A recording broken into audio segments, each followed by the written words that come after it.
With The Mandalorian dropping today, I felt like it might be a good time to throw out some theories about the show, particularly what our main character, the Mandalorian, is actually doing during the plot, and who exactly he's hunting.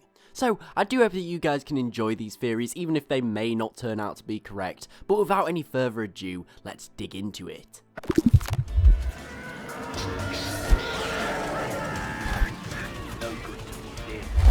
So, The Mandalorian takes place following the Galactic Civil War, in between the fall of the Empire and the rise of the First Order. In this period, the New Republic is starting to take shape, and has control over most of the core and is quickly expanding. We can assume that it takes place after the signing of the Galactic Concordance, which marked the official end of the war, meaning technically the galaxy is at peace and the Empire has surrendered. We're also told that it's primarily set in the Outer Rim, far from the prying eyes of the New Republic, and this is where a fair amount of this theory takes root. From the trailer we see stormtroopers. Now, assuming that it is set post-Galactic Concordance, this technically makes these Imperials rebels and illegal. A key point of the Accord was that stormtroopers were outlawed and units were forced to be disbanded. So anybody who is commanding stormtroopers, or anybody who is a stormtrooper, is doing it in direct defiance of the treaty. Now, when we do see these troopers, their armor is very dirty. Even their commander, who we do see in the trailer, is looking incredibly rough, especially for an Imperial. For this reason, we can assume that these are Imperial holdouts,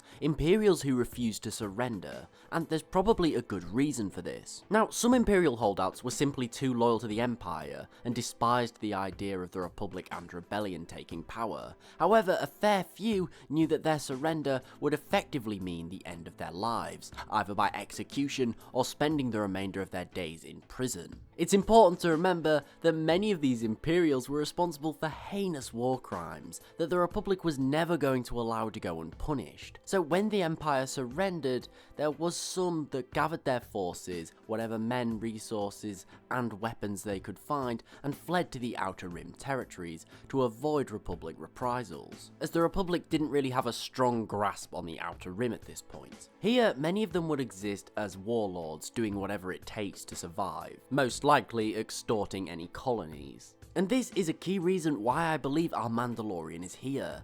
These Imperials were notorious, and even if the Republic wasn't putting bounties out on their heads, there's countless other groups who would be. People from subjugated worlds, pirates and cartels, or bereaved families who suffered under these leaders. And a lot of these people would be willing to pay a lot for their heads. So it makes sense why we do see the Mandalorian interacting with these Imperial holdouts, because some of their leaders would be worth a fortune. However, there's more. We see a lot of non-humans fighting and being captured, and this could again be down to many Imperial sympathizers and assets, for example spies or double agents, etc. These people would have also been forced to flee following the Republic's victory, and there's going to be a lot of people who are going to be demanding retribution, so they also would have fled to the Outer Rim, making this area an incredibly profitable place. Finally, we need to remember the Outer Rim, even aside from the Imperial warlords running around, was amongst the most lawless places in the entire galaxy.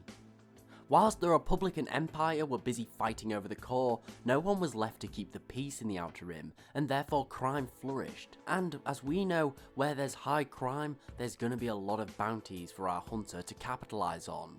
Slavers, pirates, smugglers, all going unchecked in this vast section of space. So I believe that this is going to be a very, very key point in our series, because for a bounty hunter with questionable morals, this is going to be like shooting fish in a barrel. It's essentially a collection of the galaxy's most dangerous and most wanted. But what do you guys think? Does this make sense, or do you believe he's there for something else? Let me know in the comments below. Thanks for watching. Please remember to like, share and sub if you did enjoy, as it's really appreciated and it helps the channel grow. Also, don't forget to follow me on Twitter at @TheLoreGuy and tick the bell for regular updates. Thanks again for watching. Do let me know if you do want to see more Mandalorian content when we know more, and I'll see you next time.